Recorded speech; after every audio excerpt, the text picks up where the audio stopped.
Good morning दोस्तों आज मैं आपको भारत की सबसे ज़्यादा खूबसूरत जगहों में से एक सिक्किम की चंगू झील की सैर करवाने के लिए निकल चुका हूँ क्योंकि कल ही यहाँ पर ज़ोरदार बर्फ़बारी हुई थी जिसकी वजह से यहाँ की खूबसूरती में चार चांद लग गए हैं।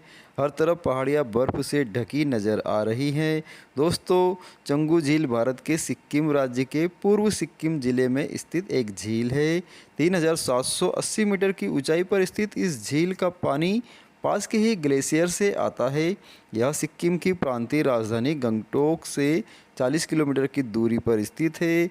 यहाँ से उत्तर में सड़क मैन मेचो झील से होती हुई नाथुला दर्रे की ओर निकलती है, जिसके उस पार तिब्बत की चुंबी घाटी स्थित है और पूर्वोत्तर में तिब्बत की सरहद केवल 5 किलोमीटर दूर है।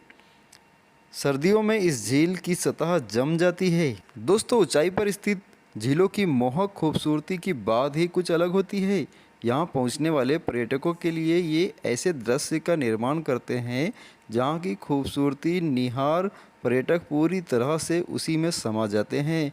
झील के चारों तरफ धुंध से ढका वातावरण, ऊंचे ऊंचे पहाड़ और ठंड से कपकपाता मौसम पर्यटकों के उत्साह में और वृद्धि करता है। ऐसे ही खूबसूरत दृश्यों से भरा पूरा है ऊंचाई पर स्थित चंगू झील, जो आपको अपनी उत्कृष्ट खूबसूरती में बांध देगा। इस जल स्रोत के चारों ओर बसा वातावरण का सुरमय दृश्य हर किसी को अपनी ओर आकर्षित करता है। ठंड के मौसम में जहां इसका पानी पूरी तरह से बर्फ़ के रूप में जम जाता है, वहीं गर्मी के मौसम में यह खिले हुए फूलों से घिरा होता है। यह झील कई प्रवासी पक्षियों का भी वास स्थान है। चंगू झील को तसोंगमो झील के नाम से भी जाना जाता है। इस झील की सतह अलग अलग मौसम में अलग अलग रंगों को दर्शाती है, इसलिए सिक्किम में मूल निवासियों के तौर पर यह एक पवित्र झील के रूप में माना जाता है। तसोंगमो झील को गुरु पूर्णिमा के शुभ उत्सव के लिए एक पवित्र स्थल माना जाता है। लोगों का मानना है कि इस झील का पानी औषधीय गुणों से भरा है। झील के चारों ओर स्थित अल्पाइन जंगल कई अलग अलग प्रजाति के पक्षियों का वास स्थल है। आप झील के पास ही याक, जिसे गवाई भाषा में सुरागाय कहते हैं, की सवारी का आनंद भी ले सकते हैं। यह आपका अपना एक अलग ही तरह का खास अनुभव होगा। इन सारी विशेषताओं के साथ यह झील एक दिलचस्प जगह का निर्माण करती है। आप हर बार जब भी अलग अलग मौसम में इस झील की यात्रा पर जाएंगे, झील का अलग रूप आप पाएंगे। इस झील की खास विशेषता यह है कि भारत डाक सेवा ने वर्ष 2006 में इस झील को समर्पित एक टिकट जारी किया था।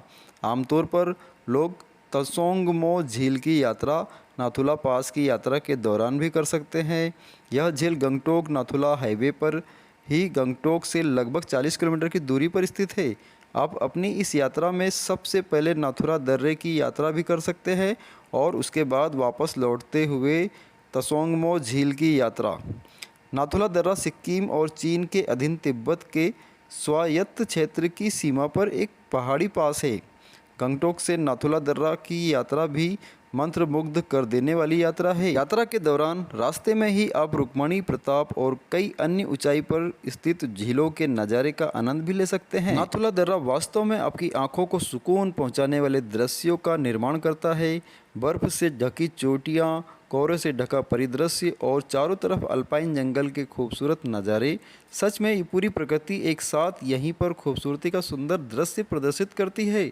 नाथुला दर्रे के मार्ग पर ही स्थित बाबा हरभजन सिंह मेमोरियल मंदिर यहाँ के मुख्य आकर्षणों में से एक है, जिसे बाबा हरभजन सिंह भारतीय जवान की याद में बनवाया गया था। बाबा हरभजन सिंह भारतीय सैनिक थे जिन्होंने सीमा पर अपनी सेवा के दौरान जान गंवाई। बाबा हरभजन सिंह के जीवन और उनकी बहादुरी के कई किस्से मुझे पता है। मेरे अगले वीडियो का इंतज़ार करें, मैं डिटेल में आपको बताऊंगा।